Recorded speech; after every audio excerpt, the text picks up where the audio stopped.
আমার হাতে এটা কি তোমরা দেখতে পাচ্ছ? এটা হলো চাল কুমড়ো। এটা গ্রামাঞ্চলে খুব পাওয়া যায়। এই চাল কুমড়ো দিয়ে বড়িও দেওয়া যায়, কিন্তু আমি বড়ি দেবো না। এই চাল কুমড়োটা এখন কাটবো, কেটে নিয়ে রস বের করব। এই সকালে রসটা খাবে, খাওয়ার পরে শরীরে যত টক্সিন থাকে টক্সিনগুলো শরীর থেকে বের হয়ে যায়। চলো এখন আমরা এই চাল কুমড়োটা কেটে রস বের করবো কীভাবে সেটা দেখে নিই। চাল কুমড়োটা কাটা হয়ে গেছে, খোসাটা ছাড়িয়ে নেবো। ছাড়িয়ে নেওয়ার পরে জল দিয়ে ধুয়ে নেবো, ভিতরের এই দানাগুলো সব ফেলে দেবো, দেওয়ার পরে রস করবো। এই যে এখন এই খোসা ছাড়িয়ে নিচ্ছি আমি।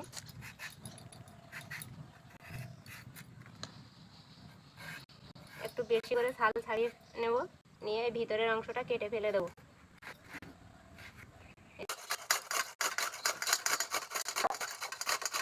চাল কুমড়োটা ছেঁকে নেবো, কুড়িয়ে নিয়েছি। সবটাই সাদা কাপড়ের উপরে দিয়ে দেবো।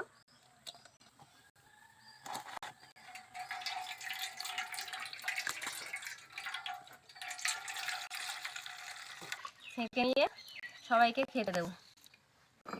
রস খাচ্ছি দেখো।